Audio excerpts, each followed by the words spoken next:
Hello students, आज मेरा IBPS clerk का प्रीलिम्स का एग्ज़ाम था। मेरा थर्ड शिफ्ट में एग्ज़ाम था RD इंजीनियरिंग कॉलेज में। और मैं अपना एग्ज़ाम एनालिसिस आप लोगों के साथ शेयर करूंगा कि मेरे अटेम्प्ट्स कितने थे, कौन से सेक्शन में मैंने कितने अटेम्प्ट्स किए, पेपर का लेवल क्या था और क्या क्या आया था एग्ज़ाम में। सबसे पहले सेक्शनल वाइज बात करते हैं कि मैंने कितने कितने अटेम्प्ट किए। मैंने रीजनिंग में अटेम्प्ट किए 32 क्वेश्चंस, मैथ्स में अटेम्प्ट किए मैंने 33 क्वेश्चंस और इंग्लिश में मैंने अटेम्प्ट किए 25 क्वेश्चंस। मतलब टोटल मैंने 90 क्वेश्चंस अटेम्प्ट किए, ठीक है। और पिछले साल से अगर कंपेयर करें तो ये वाला साल मुझे ज़्यादा थोड़ा टफ लगा, ठीक है, क्योंकि मैंने पिछले साल 97 अटेम्प्ट किए थे, इस साल 90 अटेम्प्ट हो पाए, जबकि मेरे पिछले साल इतनी तैयारी नहीं थी जितनी इस साल है प्रीलिम्स के लिए। तो मुझे ऐसा लगा पेपर का लेवल धीरे धीरे करके बढ़ता जा रहा है। तो आप लोग भी प्रिपेयर्ड रहो। अब जिसका भी 2 सितंबर को एग्ज़ाम है तो बी रेडी। थोड़ा सा टफ पेपर आ रहा है। अब पेपर किस वे में टफ आ रहा है मैं वो बताता हूँ। पहले रीजनिंग की बात करते हैं, क्योंकि मेरा पहले रीजनिंग खुला था। देखो, मेरे रीजनिंग में सबसे पहले खुला था ब्लड रिलेशन से क्वेश्चन स्टार्ट हुए थे, और वो ब्लड रिलेशन का बहुत छोटा सवाल था। तो मैंने सबसे पहले उस चीज़ से स्टार्ट किया, जो कि नहीं हुआ मेरे से, ठीक है। 30 सेकंड मैंने उसे दिए, ट्री नहीं बना। फिर मुझे लगा लास्ट में मेरे को कुछ एक गलती मिल गई, तो मैंने सोचा दोबारा कर देते हैं, और 30 सेकंड लगेंगे तो 1 मिनट में हो जाएगा क्वेश्चन। फिर मैंने और 30 सेकंड देके उस क्वेश्चन को किया, तब भी नहीं हुआ वो, फिर से गलती वही आ रही है। फिर मैंने ठीक से आराम से क्वेश्चन बैठ के पढ़ा, ठीक है। तो मुझे लगा कि शायद ये क्वेश्चन गलत है, शायद पे मैंने करके छोड़ दिया, क्योंकि ये 1.5 मिनट करीब वो खा चुका था वो क्वेश्चन बिना किसी एक आंसर निकाले। तो मैंने उस क्वेश्चन को साइड कर दिया और फिर मैंने बाकी क्वेश्चन करने चालू करे। फिर जब मेरे सारे क्वेश्चन हो गए, मैंने 32 क्वेश्चन कर लिए थे और मेरे पे 2 मिनट करीब बाकी था, तब मैंने दोबारा से उस ब्लड रिलेशन वाले क्वेश्चन को देखा। फिर मैंने दोबारा सॉल्व करने की ट्राई करी, बहुत आराम से समझ के क्वेश्चन सॉल्व करने की ट्राई करी। फिर मैंने लास्ट में कंक्लूड किया कि वो क्वेश्चन गलत था। थर्ड शिफ्ट जो 12:30 बजे वाली शिफ्ट है, 1:30 बजे वाली शिफ्ट है, थर्ड शिफ्ट में रीजनिंग का क्वेश्चन जो ब्लड रिलेशन वाला गलत था, ठीक है। मैं श्योर हूँ, बाकी अगर आप लोगों को लगता है कि वो सही था तो पता नहीं ठीक है, क्योंकि उसमें 3 चिल्ड्रन बन रहे थे यू के, 3 बन रहे थे उसके बच्चे, बट उसमें क्वेश्चन में लिखा था कि यू हैज़ ओनली 2 चिल्ड्रन।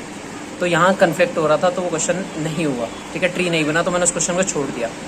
बहुत लोग मेरे को उसमें कह रहे थे, एग्जामिनेशन हॉल में कह रहे थे कि भाई गलत क्वेश्चन लग रहा था तो अटेम्प्ट कर देता, मार्क्स तो मिल जाते।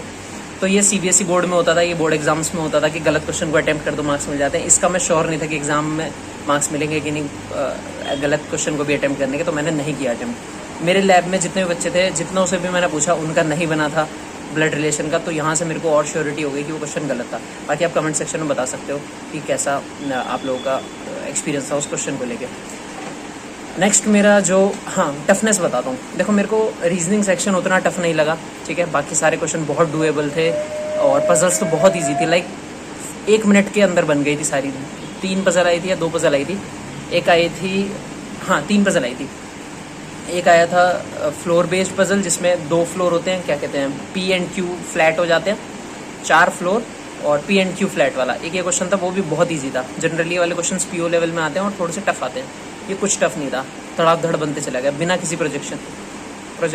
एक प्रोजेक्शन बना, मतलब 2 प्रोजेक्शन बने थे, एक एलिमिनेट हो गया तुरंत, ठीक है। अगला क्वेश्चन जो था पजल का, वो था लीनियर सेटिंग अरेंजमेंट 8 पर्सन वाला, वो भी बिल्कुल टुच्चा क्वेश्चन था। 8 पर्सन वाला सर्कुलर सेटिंग अरेंजमेंट का भी था, वो भी बहुत टुच्चा क्वेश्चन था। इनइक्वालिटी आई थी, सिलोजिज्म नहीं आए थे, तो 5 5 20 ये हो गए, और ऐसे करके जो भी है हो गए थे 35 क्वेश्चन, और सारे ईजी थे। बस एक वो ब्लड रिलेशन वाला मुझसे नहीं हुआ। तो रीजनिंग में हुए मेरे 32। अब बात करते हैं, नेक्स्ट खुला था मैथ्स। पॉइंट सेक्शन में 15 सिंप्लीफिकेशन आई थी, बहुत ईजी, लाइक माइंड कैलकुलेशन हो रही थी सारी। सिर्फ एक क्वेश्चन में थोड़ा सा पेन चलाना पड़ा था, बाकी सब में माइंड कैलकुलेशन से हो गया। क्वाड्रेटिक नहीं आई, उसकी जगह नंबर सीरीज आई थी। नंबर सीरीज मिसिंग वाली आई थी मेरे में, बहुत ईजी थी, सारी हो गई थी जल्दी, ठीक है। और 20 क्वेश्चन हो गए स्पीड मैथ्स के, और 10 अर्थमेटिक के क्वेश्चन आए थे, और एक DI आई थी, बस एक DI आई थी, वो भी 12 ग्राफ वाली आई थी, बहुत ईजी DI थी वो भी माइंड में हो रही थी। सिर्फ एक क्वेश्चन था जो माइंड में नहीं हो पाया था, ठीक है। अब बात करते हैं अर्थमेटिक के 2 क्वेश्चन ऐसे थे जिसमें मैं स्टक हो गया। एक में मैं शायद कैलकुलेशन की वजह से अटक रहा था बार बार, एक ही बार अटका था, दोबारा मैं सॉल्व करने का टाइम नहीं मिला, वो फटक से सबमिट हो गया। और एक क्वेश्चन मुझसे हुआ ही नहीं। एक जो क्वेश्चन नहीं हुआ वो ट्रेन वाला था, पता नहीं उसमें मैं क्या गलती करा था, समझने की क्षमता खत्म हो गई थी, जो भी है। बट मैंने 33 क्वेश्चन किए हैं उसमें, और एक्यूरेसी ठीक ठाक है मेरी मैथ्स में, तो होपफुली आ जाएंगे। मुझे इंग्लिश टफ लगी, ठीक है। अब मुझे पता नहीं क्यों, पर मैं एरर नहीं ढूंढ पा रहा था, ठीक है। कुछ क्वेश्चंस ऐसे थे जिसमें मेरे को एरर ही नहीं मिला। एक किंग और किंगडम वाला था कि ट्रेजरी चोरी हुई है, उसमें मैं एरर ही नहीं ढूंढ पाया।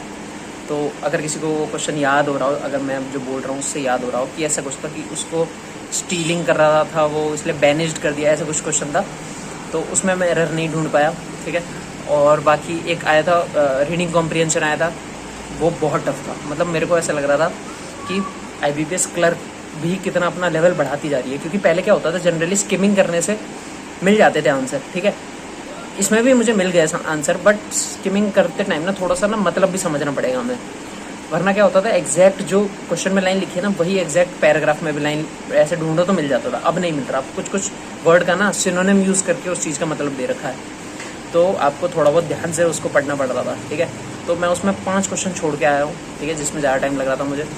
मैं इसमें 25 क्वेश्चन कर पाया, तो ये था ओवरऑल मेरा जो एनालिसिस था। देखो मेरे हिसाब से कट ऑफ जो जाएगी ना, क्योंकि मेरे जो लैब में जितने भी लोग थे उनमें मैंने 90 किए थे, एक जने ने 82 किए थे, बाकी लोग 76, 74 और 78 ऐसे ऐसे अटैम्प्ट्स याद आ रहे थे। 80 में मैंने सिर्फ एक का सुना था, ठीक है, 82 था एक जने का, और बाकी सब 70 अराउंड ही थे, 75, 78, 77 ऐसे थे, 76, ठीक है, ऐसे थे।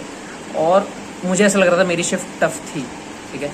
अर्थमेटिक के क्वेश्चंस थोड़े से उलझाने वाले थे, जनरली इतने उलझाने वाले नहीं आते क्लर्क में। तो ऑल द बेस्ट, और वर्स्ट के लिए प्रिपेयर रहो, ठीक है। और सिंप्लीफिकेशन में ही टाइम बचा के अर्थमेटिक के लिए टाइम निकाल सकते हो, वरना बहुत दिक्कत हो जाएगी। सिंप्लीफिकेशन में बहुत सारा टाइम बचाना पड़ेगा आपको, ठीक है।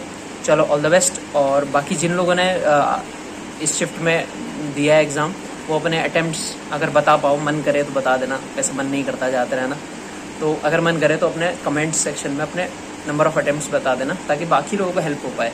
ऐसे ही कट ऑफ प्रिडिक्ट होती है, ठीक है, और कोई तरीका नहीं, जादू से नहीं होती प्रिडिक्ट, ऐसे ही होती है कि भाई सब ने कितना अटैम्प्ट किए तो एवरेज क्या निकल के आ रहा है, ठीक है। चलो पढ़ते रहो यार, ऑल द बेस्ट और बाय।